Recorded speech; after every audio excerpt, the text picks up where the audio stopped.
اللعب الحر للأطفال إيجابياته وسلبياته. خلونا الأول نتعرف على معنى اللعب الحر للطفل، وهو إن الطفل بيستقل بذاته في اللعب، يجيب ألعابه ويبدأ يلعب مع نفسه في أوضته، في الريسبشن، في الليفينج، في أي مكان، بس بيلعب لوحده من غير توجيهات الأم والأب، أو من غير ما يلعب مع إخواته وأصحابه وجيرانه أي حد. طب إيه هي بقى إيجابيات اللعب الحر للطفل؟ أول حاجة استقلالية ذاتية، علم الطفل إن هو يستقل بذاته. تاني حاجة اعتمادية على النفس، تعلمه ان هو يعتمد على نفسه ويبدأ يشيل ويحط ويركب ويفك. تالت حاجة بتطور الدماغ، وهو بيلعب لوحده كده بيبدأ يعتمد على نفسه فدماغه تشتغل، فدي بتعمل زي تطور كده للدماغ، بدل ما كان بيستعين بحد من صحابه او حد من اخواته او بيكي انت يا ام او بالاب، بدأ يشتغل هو بدماغه، بدأ يشوف اللعبة دي لو حطيتها هنا هيحصل ايه، طب ما اجرب اشيلها من هنا كده، طب احطها في الباسكت، طب اشيلها من الباسكت، طب مش عارف، طب الاقي طريقة، طب اجيب كرسي صغير اقف عليه. بتخلي دماغه تشتغل.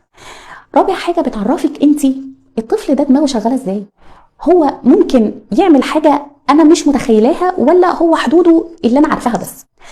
خامس حاجة بتساعده انه يبتكر، طول ما هو انتي مدياله مجال فهو بيبتكر. طيب ايه هي سلبيات اللعب الحر؟ خليني برضه اقولك قبل ما ندخل على السلبيات، انه وانا بخليه يلعب لوحده لازم يكون في شوية مقومات كده او شروط. اول حاجة ان يكون التواصل بيني وبينه كويس، هو عنده تواصل، بيعرف يفهمني، بيعرف يعبر عن احتياجاته، تواصل بصري ولفظي، اهم حاجه برضو اللفظي. ليه؟ لان هو لو في اي مشكله وانت مش قدامه هيبدا يناديلك، فلازم يكون في تواصل لفظي. طيب ايه هي سلبيات اللعب الحر للطفل؟ اول حاجه تقدري او تبداي تخافي لو لقيت الطفل نمطي تكراري في اللعب، ما بيغيرش، ما بيبتكرش، ما بيعملش حاجه، ماسك اللعب بتاعته بيرصها على بعضها ويشيلها، يروح رصصها تاني ويشيلها، ويروح رصصها تالت.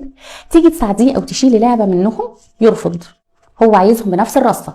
مش دايما بنخاف لما بنلاقي الموضوع ده، بس ما دام الطفل مش بيتعلم حاجه جديده وانت سايباه لوحده، مع الاعتبار ان هو ما بيتكلمش، ما عندوش تواصل لفظي، ما بيقدرش يعبر عن احتياجاته، ما بيقدرش يتكلم، وانت ما بتتكلميش معاه، ده هيساعده ان هو يكون طفل منطوي منزوي مش اجتماعي، يمكن فيما بعد يخليه مش حابب يلعب مع حد ومكتفي بنفسه. فلازم نعرض عليه الامرين، ولازم نبقى مطمنين هو بيختار ده او ده. اخترت ده، طب هو بيختاره ليه؟ هل بيلاقي فيه راحته؟ هل بيبتكر لوحده؟ هل في حد بيضايقه؟ ولا هو مش عايز يختلط بحد، مش عايز يلعب مع حد، رافض ان حد ياخد حاجته؟ وفي حاجه مهمه جدا، فكره الملكيه للطفل، مش فاهم معنى الملكيه ومش عايز حد ياخد حاجته. مش لازم نحط في دماغنا ان ده طفل اناني ومش عايز يلعب حد ولازم نجبره، غلط، مفيش حاجه اسمها اجبار، دي ملكيته حاجته، هو بالنسبه له الحاجه دي بتاعته.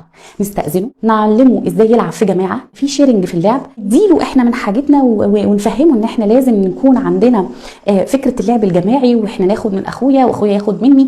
لكن ان انا احطه في زاويه ان انت اناني ولازم يتاخد منك الحاجه غصب عنك، فده غلط واكبر غلط، ومش هيخليكي تربي صح.